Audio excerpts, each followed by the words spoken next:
Hi, everyone. Welcome to the webinar. I'm just going to give a couple of minutes for folks to enter the room, and then we'll be getting started.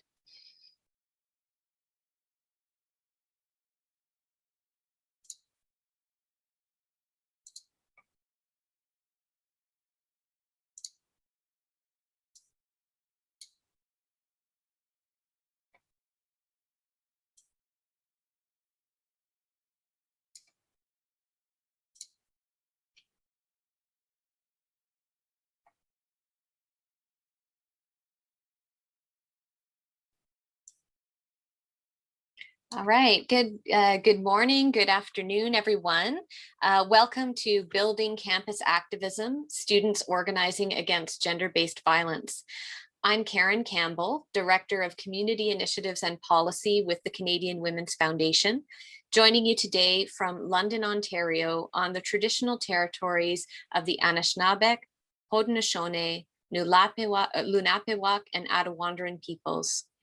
The work of the Canadian Women's Foundation and that of the programs we support takes place on traditional First Nations, Métis, and Inuit territories. We are grateful for the opportunity to meet and work on this land. However, we recognize that land acknowledgements are not enough. We need to pursue truth, reconciliation, decolonization, and allyship in an ongoing effort to make right with all our relations.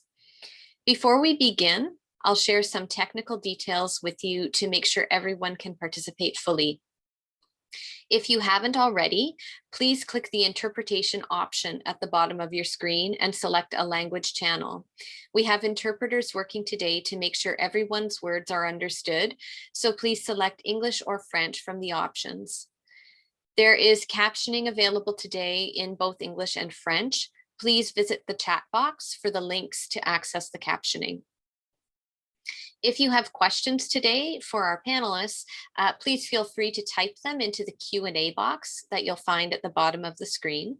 We'll be monitoring that box and we'll pose questions if time permits at the end of the session to all of our panelists today. And if you're having any tech issues, please feel free to pop a note in the chat. We have a team with us who will do our best to support you. Now, a bit of context for our event today. For the last couple of years, the Canadian Women's Foundation has been part of the McGill University Impacts Project, which investigates the connections between social media and action for social change in the context of sexual violence on post-secondary campuses in Canada. Through research associated with this project and through other youth-focused work of the foundation, we have learned about how young feminists on college and university campuses, as well as high school and CEGEP students throughout Canada, are using technology to expand violence prevention, education, and activism. We've learned about the challenges of building student-led anti-violence movements and of achieving their ambitious visions for change within institutions that are often too slow to respond or to respond in meaningful ways. I'd like to acknowledge Jana Vigor, our lead researcher on this project, for the effort she has made over the last 2 years to produce a literature review and an accompanying research report, which we will be sharing with everyone who joins us today once they are published. We're excited to bring you this panel today to dig into some of the themes that have surfaced in our research efforts. And I'm very happy to introduce you to Dr. Jessica Wright, who is part of the McGill Impacts team. Jessica will be facilitating our roundtable discussion today. So over to you, Jessica. Thank you so much, Karen. And hi, everyone. Welcome. I'm so excited for this conversation today, and thank you everyone for joining. I'll introduce myself a little bit first before we get introduced to our panelists. My name is Dr. Jessica Wright, and I'm currently living and working on the traditional and unceded territory of the Kanien'kehá:ka, also known as Montreal. I'm currently a postdoctoral researcher on the Impacts Project at McGill, and this summer I'll be an assistant professor at MacEwan University in Edmonton, teaching sociology and gender studies. My research focuses on gendered violence, and the bulk of my work looks at how to develop trauma-informed, anti-oppressive consent education that can speak to the needs of youth who are survivors, BIPOC, disabled, and queer and trans. I was an anti-sexual violence student activist for over 10 years and continue to support that work. The bulk of my organizing was done with a fabulous organization at the University of Toronto, where I did my PhD. I worked with an amazing group of grassroots radical folks. It was a survivor-led organization called Silence is Violence. I started a research team. We undertook a 3-year tri-campus survey at U of T. We published a 60-page research report, and we were cited in the National Framework to Address Campus Gender-Based Violence. So from that, I was invited to join the wonderful federal Courage to Act project as one of 15 student leaders across Canada. And we had a community of practice. We produced an in-depth toolkit for student activists. And it's a privilege to continue to work with the Courage to Act project today, which is led by Farah Khan and CJ Rowe. CJ is one of the key informants for the really wonderful report that Yana has been working on from researching for 2 years. And the report looks at how social media after #MeToo has impacted organizing efforts on campus to address sexual violence. And Yana spearheaded the research. Karen and I have helped support the writing, and we're really, really excited to release the report, which will be coming out soon. So that's a bit about me. The panel today and the purpose of the conversation is to talk about what campus organizing looks like right now. A lot has happened over the past 2 years, and COVID has really changed the way that we've had to do things, including organizing for social change. And so the format of the panel today is question and answer, and I'll pose some questions to the panelists about key issues impacting the current shape of student activism.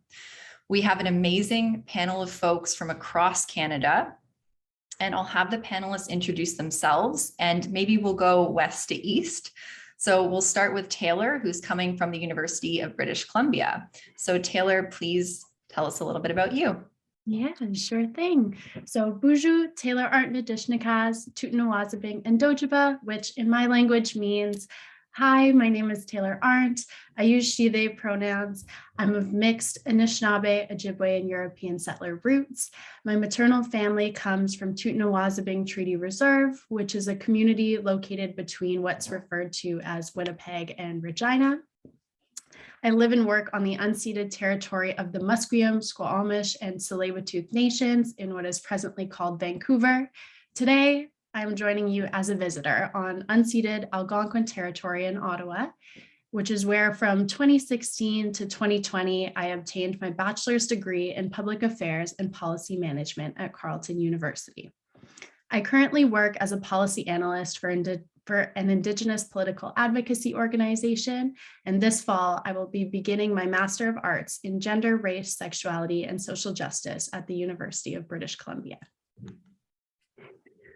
Awesome. Thank you so much, Taylor, for that introduction.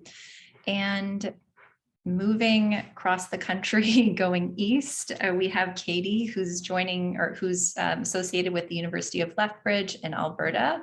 Katie, please go ahead. Yes, thank you. Hi, so my name is Katie, she, her pronouns. I am currently speaking to you from Niitsitapi land in Southern Alberta, Niitsitapi being the Blackfoot Confederacy, which consists of the Kainai, Piikani, and Siksika First Nations. So I am in my final year of an undergrad in a Bachelor of Social Work at the University of Lethbridge, but my background is in Women and Gender Studies, where I spent the first 3 years of my undergraduate degree. I also started my kind of track to student advocacy as working in a student-led organization that focused on a lot of different issues that impact marginalized students. It started as a gender-based organization and kind of grew to be a bit more inclusive to all student issues. From that space, I gained a lot of key experience in not just administrative work, but also being a student advocate, and have since undertaken a lot of my own advocacy projects. Currently, one of my focuses is addressing how our university processes student names to ensure that trans students and other students who use a name that is not their legal name are not being misidentified and misgendered. And right now I work as an educator and a consultant, both on campus and nationally on 2S LGBTQ+ issues, and to foster more inclusive spaces and services. Amazing. Thank you. Thank you, Katie. And so next we'll move to Eve. Please go ahead. Awesome. Hi, everyone. My name is Eve Niembia, and I'm currently seated on the Mississauga First Credit Nation and Haudenosaunee Territory, also known as Niagara Falls, Ontario, Canada. I graduated with a BA, Bachelor of Arts, in Political Science with a concentration in International Development. I graduated last June, June 2021. In terms of masters, I am still figuring out what I really want to study. There's a lot of things I'm interested in, and it's hard to really pinpoint that down at the moment. But however, I got involved in organizing around gender-based violence and gender and sexual violence. More and more so involved in the year 2020 when I started working as a peer-to-peer mentor for the GSV department for the Office of Human Rights and Equity at Brock University.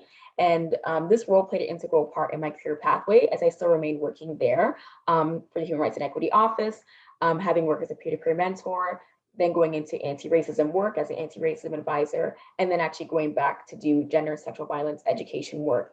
So now I've continued to work for that office, and there were many amazing people in that office that have helped support my professional and personal development and inspired me to continue this work. I've always been passionate about GSV work, but I never had the organizational capacity or resources. So with this role, it's actually granted me those things along with my passion. Amazing. Thank you so much for sharing, Eve. And lastly, for intros, I'll turn it to Ailish, who is affiliated with St. Thomas University in New Brunswick. Hi, everyone. My name's Ailish Mackenzie Foley. I'm currently on the traditional unceded territory of the Willistic Way and Maliseet people here in Fredericton, New Brunswick, but I am originally from Halifax, Nova Scotia. I study at St. Thomas University, and this is my last year, hopefully. My major is in human rights, and my minor is in communications and public policy. And I got into gender-based violence and organizing and activism actually in high school when there was a teacher strike. That was my snowball into the whole student activism. So after that, getting into university, I ran for the Students' Union and got elected as Vice President Education, which served as the internal and external advocate for students. So I got to work with university administration and all levels of government.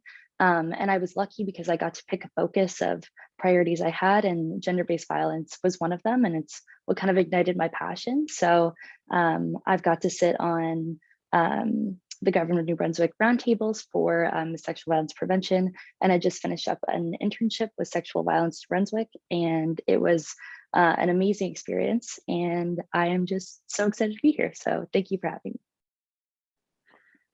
Thank you so much, Ailish, and thank you for being here, and thank you to all of the panelists for being here. We're so glad. So let's dive in. The first question I have for you folks is, what are the key issues you're dealing with on your campus related to gender-based violence and organizing within your institution? And maybe we'll start with Taylor. Yeah, sure thing. So I'll speak to the issues that I noticed while I was in university, so from 2016 to 2020, and these were issues particular to Carleton. So some of the things that I noticed was that the sexual violence policy was survivor-centric in theory, but not always in implementation or practice. There were many survivors, including myself, who felt disincentivized to come forward because of the re-victimization and the barriers that they experienced. For example, some of the issues were that perpetrators were able to find out many personal details about the survivors' lives. Survivors were forced to interact with their perpetrators and hear their side of what had taken place. And survivors didn't always find out all of the consequences following a completed investigation. Furthermore, interim measures and consequences were not always upheld by the administration. So even when consequences were given, they weren't taken seriously. And the university administration wasn't targeting every demographic it needed to in order to effectively implement prevention efforts. As well, rape culture was an issue that was pervasive throughout our student body. Thank you so much for outlining some of those issues. And as I'm sure we'll hear from other panelists, there's definitely crossover. And you're highlighting some of, the main things that are the gaps in our efforts to address GBV on campus. So thank you for starting us off with that. And maybe I'll turn it over to Katie. Yeah, I think one of our key issues on campus is kind of highlighted by the fact that we didn't actually have a formal policy around gender-based violence or sexual violence until 2016. And that was with a great deal of pushback from our administration. I've spoken to some of the folks who were on that team because that was a bit before my time, but it's indicative of the slow crawl to progress in Southern Alberta of just even getting a policy to acknowledge that this is an issue and how to move forward with it. And I think that is kind of emblematic of a lot of the things that Taylor said as well. It's a very slow process to seek justice and to be able to report anything that happens and have it done safely. And I think one of the key issues that was highlighted at our university recently was the de-ratification of our Greek life organizations after an external investigation that showed a great deal of violence that was occurring within their events and spaces. And just the pushback from the student body on that, even though it was meant as a means of redress, kind of speaks to the way that rape culture is so deeply embedded in our campus and our society in a way that steps to handle it in a very comprehensive way were met with hostility. So I just echoing everything that Taylor said. I think we have a lot of way to go to change not only the policy end, but also the cultural aspect, I think is the biggest hurdle in dealing with gender-based violence in my realm of the woods anyway.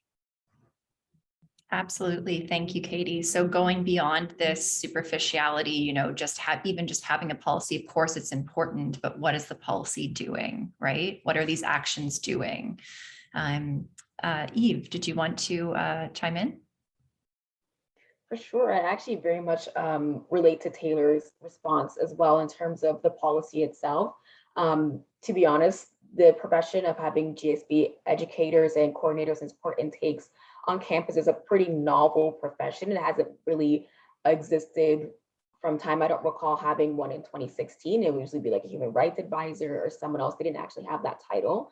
So just the slow progress in that, having it come in between 2017, 2018, it wasn't really that long ago. So the progress has been really slow. And on top of the policy, our school also recently had a policy review, and a lot of the policy had a lot of gaps in terms of clarity, where survivors can actually seek support or obtain clarity on what actually was considered as gender and sexual violence. So even the policy itself has been very confusing for survivors too, and just the lack of transparency has been very difficult for survivors to come forward and gain support due to lack of transparency and clarity as a whole. Yeah, it seems there's quite a lot of work to still do. Ailish, any thoughts? I completely echo everything my fellow panelists have said, which is so sad to have to say, the fact that we can agree on something literally across the country. Exactly what all of you were saying in terms of the investigation process, in terms of how slow progress really is. For St. Thomas, and even just St. Thomas, the University of New Brunswick, and our community college share almost like they're very close in proximity. So even dealing with different types of complaints from each of them when they're kind of bounded together have been really difficult. And the cultural aspect of not having enough education when it comes to like consent culture, and not having the actual institution acknowledge that this is a problem is a huge part of the issues, because if they're not acknowledging it, it's never going to change, as we all know. But for me also, I find a big issue has been that we have a policy, but it's not a standalone policy. So you go into it and it says, go to the harassment policy, which leads you to the same thing as if you put spray paint on the campus, which is just not in the same realm whatsoever. But yeah, I echo everything my fellow panelists have said.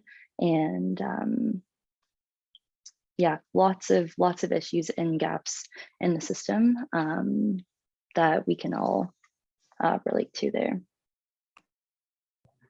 Yeah, and as you said, Ailish, there is sort of something upsetting about hearing it from folks across the country, right? Even though we're pretty much aware that unfortunately this is happening cross country. It's a cultural issue. It's rape culture that's embedded across geographies.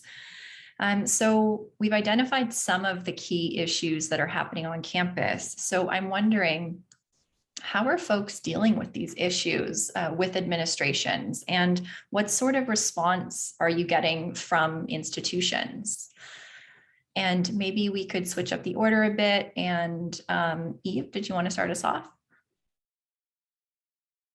All right, yeah, for sure. I also wanted to know, I did forget to mention this for the last question, but I also want to talk about issues with capacity as well. For a lot of people that do this role with organization, it's very taxing and exhausting. So even that's an issue in itself in terms of people organizing. On the other end, is that there's a lot of mental stress and mental strain that comes with organizing, whether you work for a human rights office or you're just a student overall.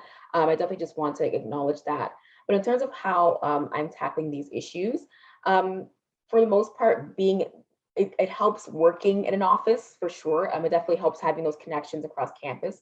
Collaboration is extremely important when doing this work and forming good relations with other people and other campus departments. At least in my experience, I found that people are quite receptive to change and wanting to be involved in certain education initiatives or programming.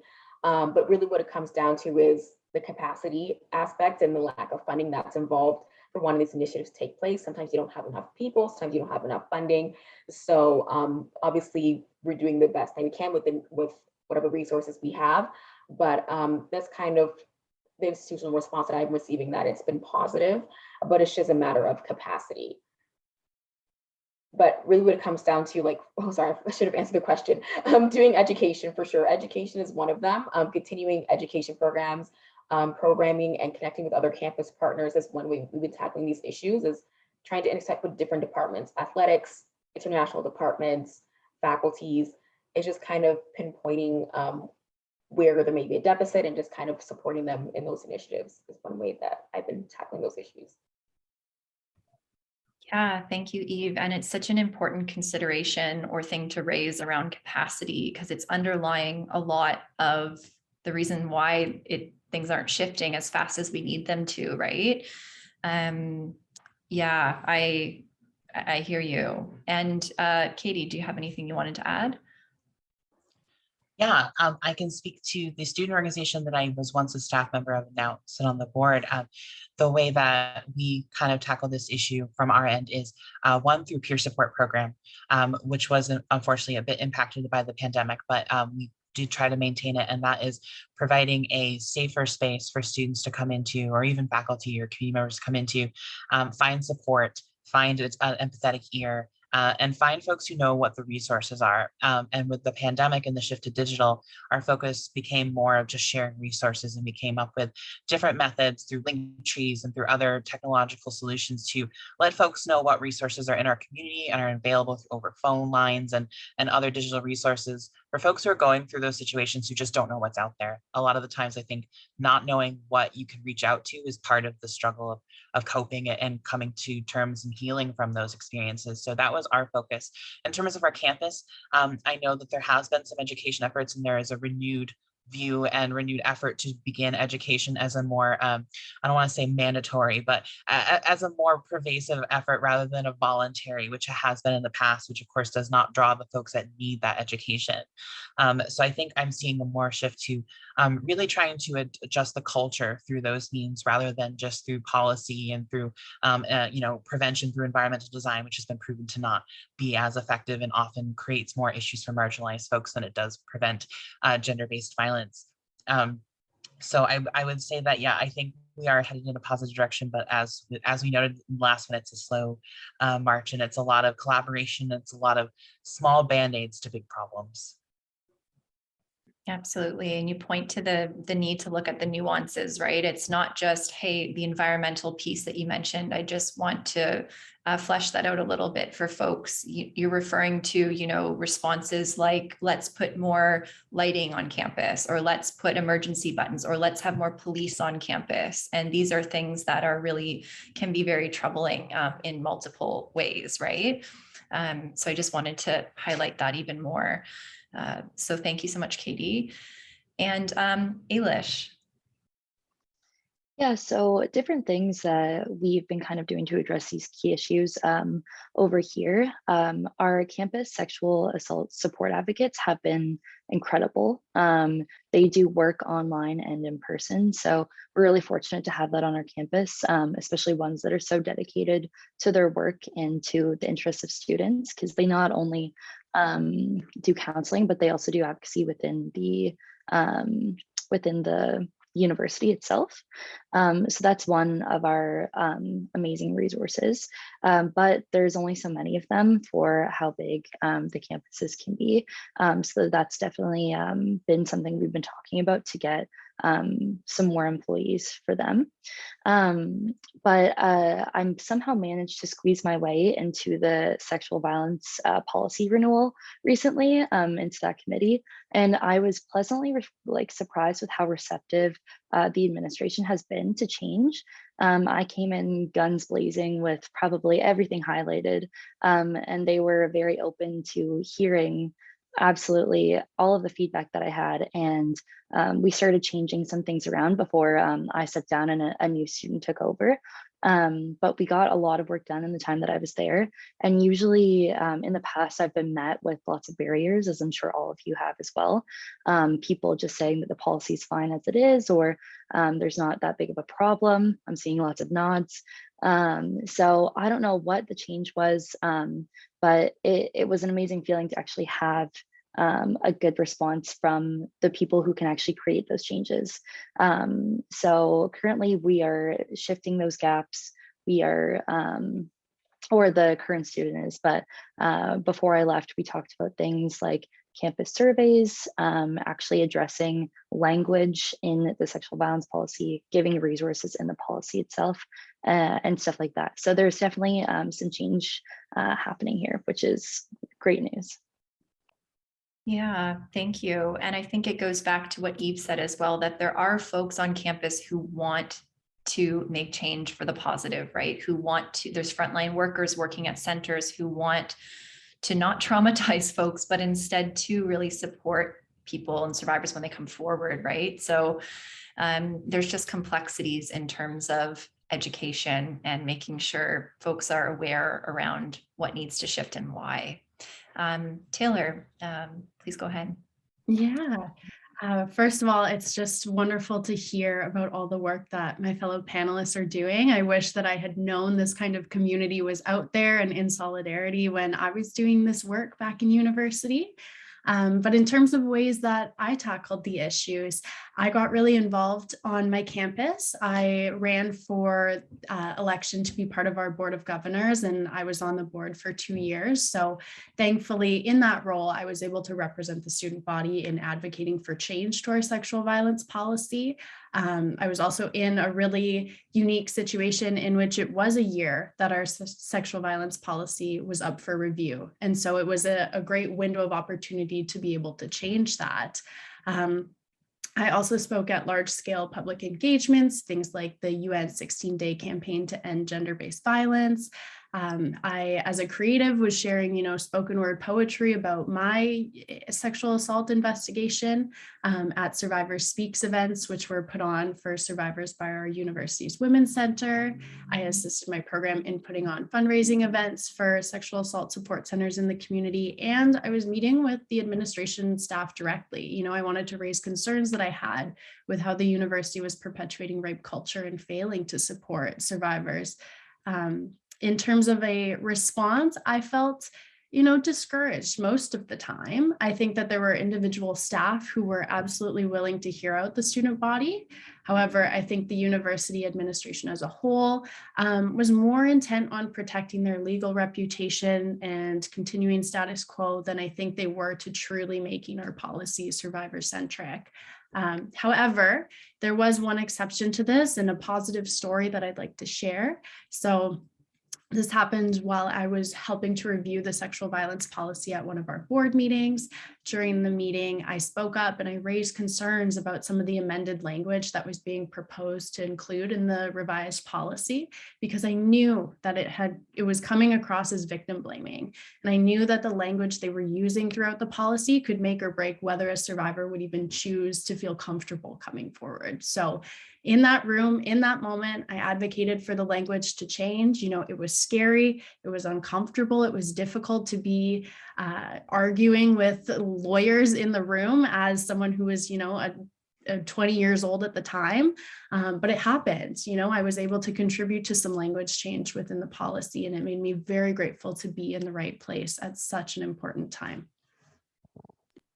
That's incredible, Taylor. And thank you so much for sharing that story with us.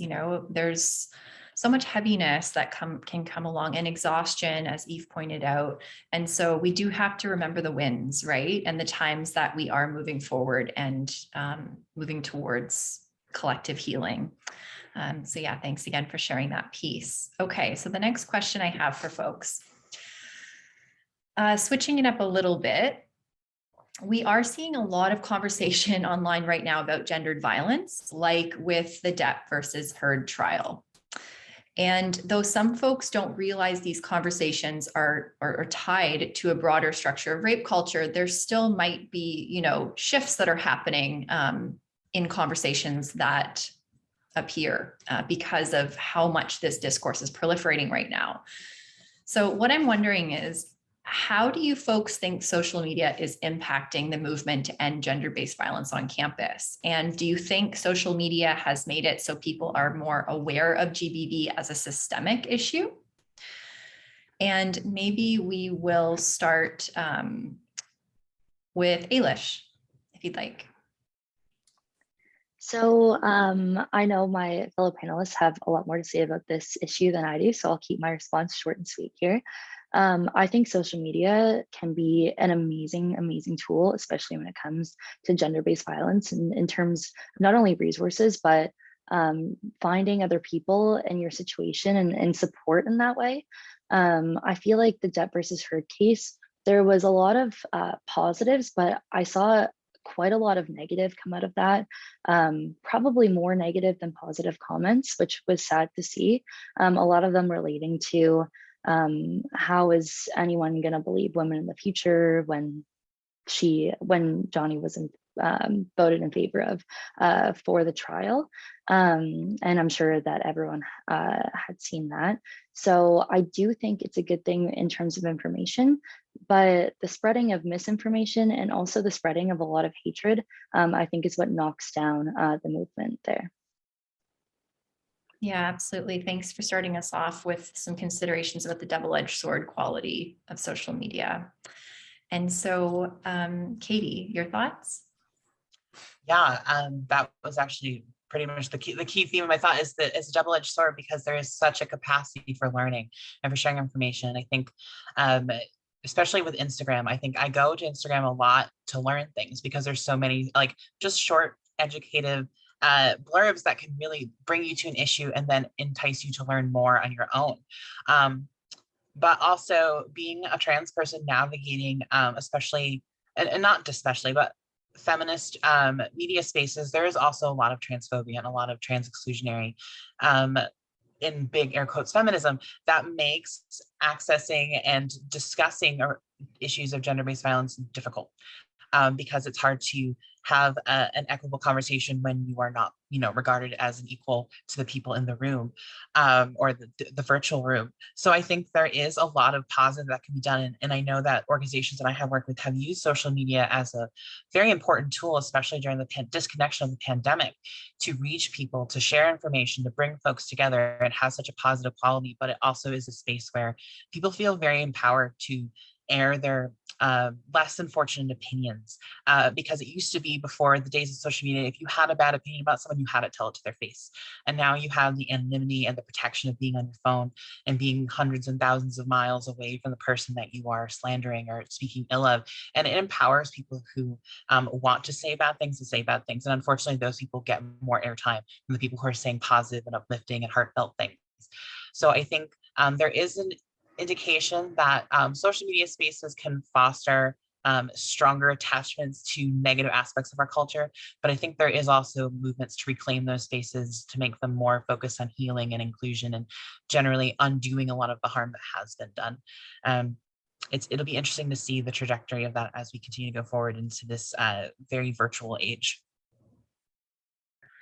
Yeah, absolutely. You know, and we sort of see backlashes happen when we have pushes forward, then there's a wave of backlash. And I don't know what you folks think, but my perception is we're in a wave of backlash right now, which is tough, right? When we want to celebrate those wins, like Taylor was describing in that one story. So yeah, I think Katie, what you're describing is sort of backlash with TERFs and what have you. But thank you for sharing that piece.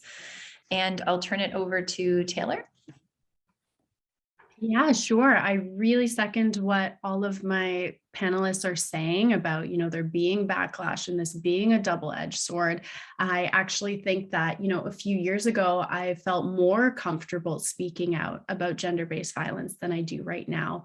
When I was in university, we had the hashtag Me Too and hashtag Time's Up. There were abusers in Hollywood who were being held accountable. Chanel Miller's victim impact statement was going viral at the time. And I felt so hopeful then, because it felt like, okay, finally we're making progress. Finally, we're normalizing conversations about this. And then over the past few years, we've noticed in COVID, there's been this upswing of violence, domestic violence, violence against women, et cetera. And while that gets acknowledged, it hasn't been addressed. It has been kind of just normalized almost because of that. And then as well, we're also seeing this trend of sensationalization of abusive or unhealthy relationships in the media, both the Depp versus Heard case, but I'm also thinking of like the scandal between Kim and Kanye and Pete Davidson and how that unfolded on social media. So I agree with the panelists, it's unfortunately a time of backlash.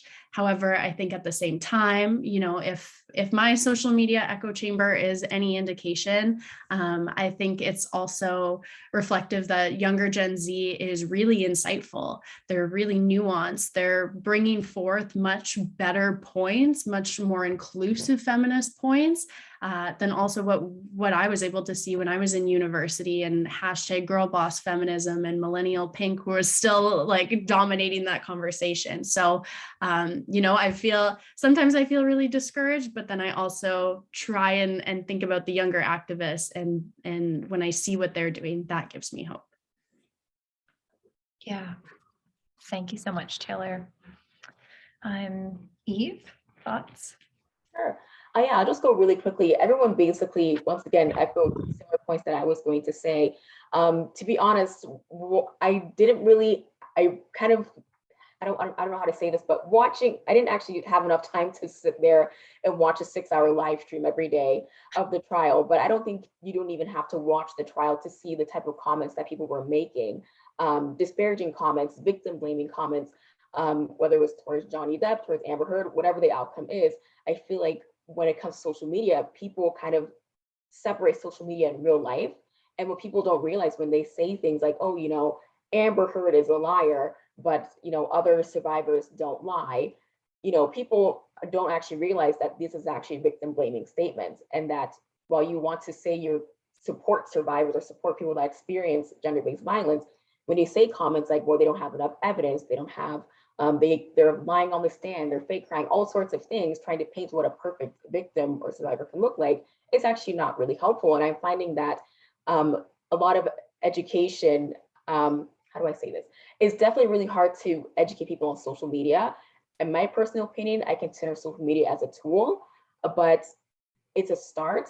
but it's not really always the best place to raise awareness because people have to do their readings. You know, who has the time to talk about critical analysis of patriarchy and toxic masculinity and, you know, all sorts of theoretical things in a Twitter thread or a comment thread or even on a post itself. You know, people have to take the initiative to do the readings and the research themselves as well. So while social media is a tool to bring awareness, people do have to take the initiative to do their own work and the research as well. So it's definitely a double-edged sword. And then I've been seeing this lately. I'm thinking, you know, all the education I've done, like, is it for nothing? But, you know, I'm trying to be optimistic.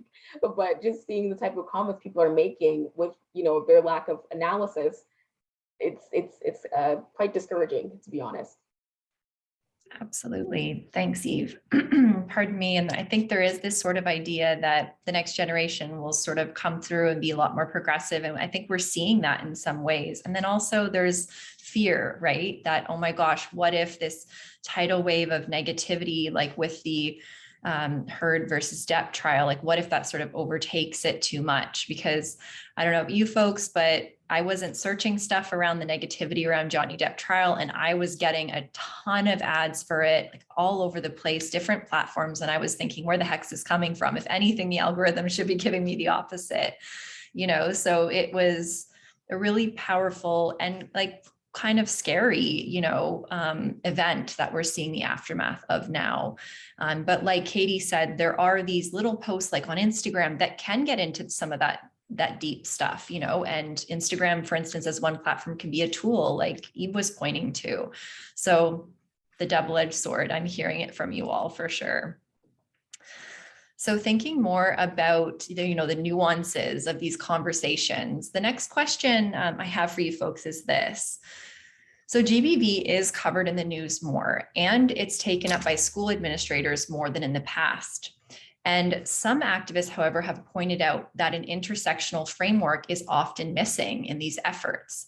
So I was wondering if you folks think there's any key concerns that there needs to be, that need to be addressed around an intersectional framework for issues related to campus GBV. And maybe we can start with Ailish. Yeah, so obviously, when it comes to gender-based violence and sexual-based violence, intersectionality is a huge key part in education, prevention, all of the good keywords that we keep using. But it's so important to focus on because a lot of people don't necessarily get to learn about intersexuality and the impacts that it can have on others. Yeah, I definitely think that it's something that impacts gender-based violence quite a lot. I don't have a ton of knowledge on the subject, so I will pass it off to my next panelist. Yeah, thank you, Ailish, for that contribution. And maybe I'll turn it over to Taylor. Yeah, sure thing. So my university's policy is quite vague in how it addresses intersectionality. You know, it acknowledges that those in equity-seeking groups might be disproportionately affected by sexual violence, but it doesn't share an actual intersectional framework to address those issues. As well, our policy says that it aims to combat broader societal attitudes regarding gender, sex, and sexuality that normalize sexual violence, but it doesn't state how it does this. And it doesn't state how someone within the university community can hold the institution accountable when it fails to recognize intersectionality. I think that it's very important that those who are seeking supports feel seen and feel cared for who they are as an individual. You know, someone who is accessing supports as someone with a disability is going to be different than a Muslim student. It's going to be different than an Indigenous student or a trans student. And if people have multiple of these identities, their experience is going to be, you know, have even more particularity to it. And oftentimes the people that we have on campus for support don't reflect, you know, the unique identities of those who need them. So I think that, you know, universities would definitely benefit from having an intersectional lens applied to the work that they're doing in this area, having frameworks that address how they're going to do this work so that it's not just lip service, because otherwise survivors are missing out on supports best suited to their unique needs. Definitely. Thank you so much, Taylor. You raised quite a number of really important considerations there. Thank you. And maybe I'll turn it to Eve. Yeah, definitely intersectionality is a requirement when it comes to doing this kind of work. You have to be an intersectional feminist. You have to view things from an intersectional lens, because if you don't, and you're involved in this work, you're actually going to end up committing more harm than good when it comes to this kind of work. And I think, speaking from like a campus, like key concerns on GBV on campus, one of the things that people discussed was also the issue of power dynamics. That is a major issue that prevents survivors from coming forward. The fear of retaliation, the fear of reprisal, that not being necessarily clearly stated in policies definitely deters people from coming forward. I know someone even talked about it earlier in terms of formal investigations or how the investigation process goes. To be honest, the criminal justice system, no offense, justice system is not really trauma-informed or survivor-centric. So when you have certain policies or processes mirror that process, that also deters survivors. I know, thankfully, on our campus, we do have something called an informal process where students have the option to report it, but then seek counseling, seek support, accommodations, restorative justice. So those options are in place. But once again, that's a result of kind of having that intersectional framework, understanding that members of marginalized communities also face gender-based violence and don't have a lot of trust in the legal system, in lawyers, in campus security, police, whatever it may be. So it's really important to have those options set in place, and to have people, or at least consult students that are a part of those communities, or not even students, just members of a university community, have those people consulted, paid for their time to consult with you as well, to be able to inform you of that work and of those policies. Yes, thank you. You've raised another number of really important things to think about. And also want to note that already we've heard that an intersectional framework is a must, right? Otherwise, there is harm that's going to happen. And it's about what does it look like meaningfully implementing an intersectional framework, not just using the language, right? Katie, thoughts? Yeah, I will just keep my comments brief because all my other panelists touched on it very well. But I think just thinking about how, while we do use gender-based violence as the terminology now, there is still a tendency to refer to the narrative of violence against women, and it erases folks who do not identify as women. And it also can make it tricky to navigate for folks who do identify as women, but women is defined in a very biological sense.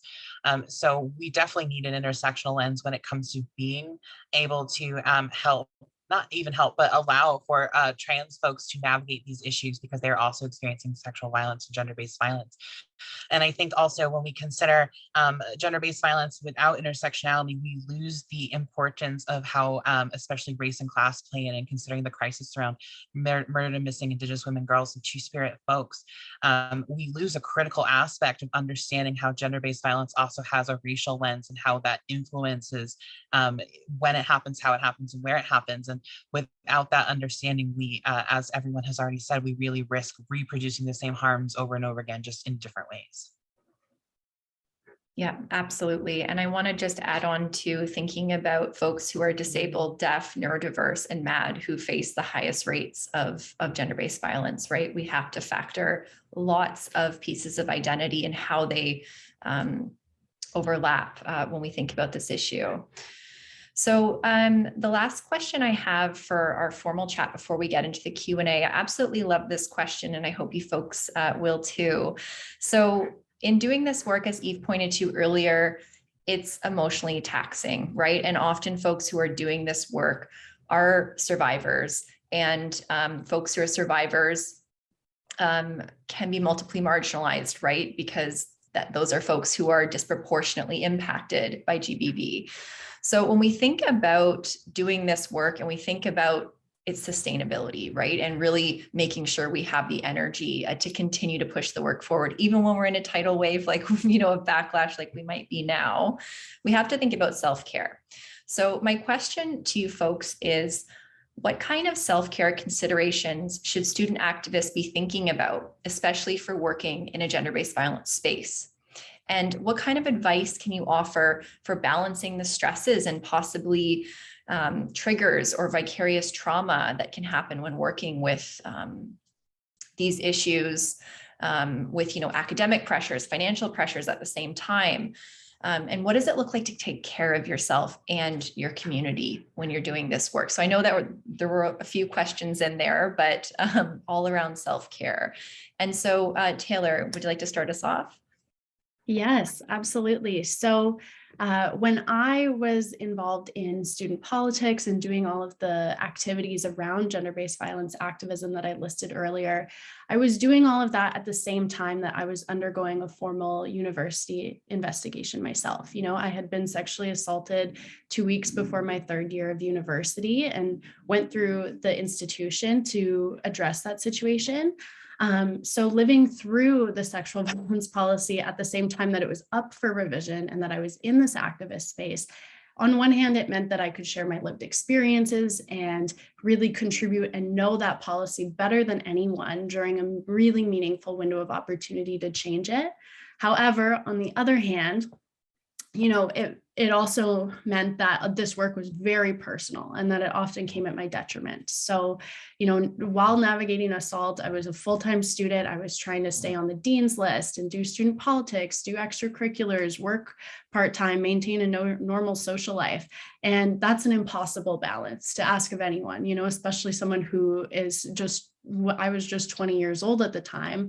And so trying to balance all of that did come at the expense of my mental health. Yet, even when I was navigating, my PTSD that I had, I never gave myself any longer than a week off of the work. And I felt like I had to stay involved in student politics and activism in order, to prove to the administration, to prove to my abuser and their circle of friends, that they couldn't silence me.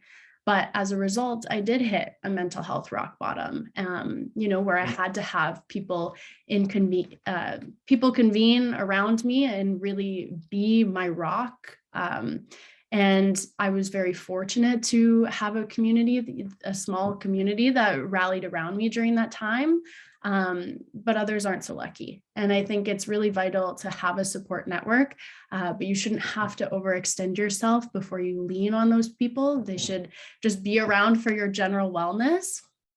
So my advice to those who are balancing advocacy in this space with demands of other student life, especially if you are someone who has lived experience, is to be honest with yourself about what you have the capacity to take on and to stay within your limits. It's really, really important that you be gentle with yourself because speaking from personal experience, it took me years to recover from that really difficult and dark time in my life. I would, if I could go back, I would assure myself, you don't have to change the world. You don't have to change your campus in the short time you're there, because there will always be brave folks who are willing to continue carrying this work forward. And I think healing itself is such an important part of the work. I think about Michaela Cole's Emmy speech when she says, do not be afraid to disappear from us for a while and see what comes to you in the silence. I think that is just as important as sort of the loud activism work and public speaking bits. So I would have told myself, you're allowed to heal quietly and you can speak loudly about it later. That was so beautifully put, Taylor. Thank you so much for sharing that. Okay, I'll turn it to Eve. Your thoughts? Yeah, honestly, Taylor, thank you so much for sharing your experience with us. And honestly, you basically hit the nail on the head, talking, really it's important to set boundaries in this kind of work, because as noted before, typically people that take on this work are people that are part of marginalized communities. So they're facing oppression, sometimes even on the job, off the clock, everywhere and every place. And it is so important to set boundaries. And I think for myself, even outside of gender-based violence, I also dealt with racism, which obviously intersects. But when you're on the news or reading the news or watching social media of constant police killings and violence against members of the Black community on top of the sexual violence, and everything that comes together, it can be a lot. It was a lot for me to handle. And I honestly just was like, you know what? I'm just going to log out. I'm not going to read comments. I'm not going to sit here and read comments about people that are invalidating people's experience or justifying the violence done against people of my community or done against other human beings for that matter. I'm not going to do that to myself. And it's so important to set those boundaries, because just constantly seeing like doing the work itself is, once again, mostly taxing, but then seeing it on social media, seeing it in the news, seeing it outside of your work is just even worse, to be honest. So I tell people, if you have the chance, if you have the opportunity, just log out, watch a TV show, take a walk if you can, or, just find ways to just kind of take care of yourself somehow, read a book, anything, because you just have to find a way to tune out of the world a lot of the times, especially when you're trying to change it, but then you're constantly being beaten down.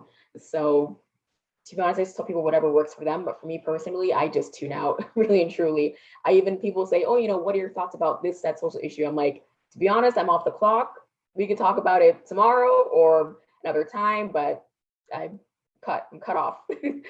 So I can't do it. I just have to set those boundaries.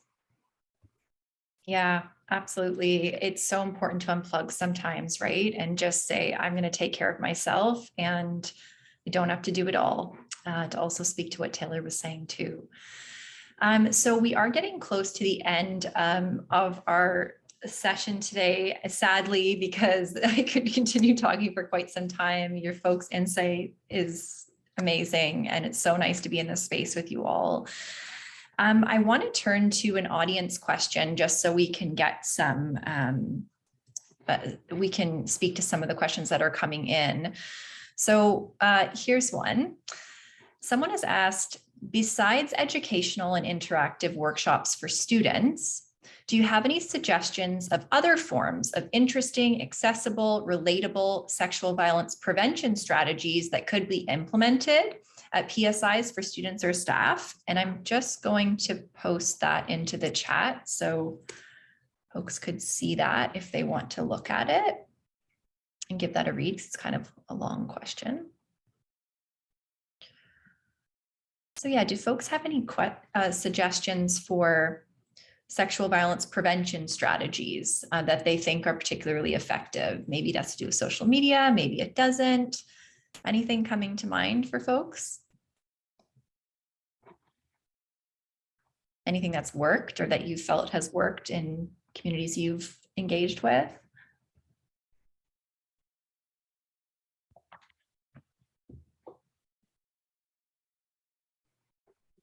It's kind of a big question, but so Eve, go ahead. Yeah, I could say something really, really small, or something that's really,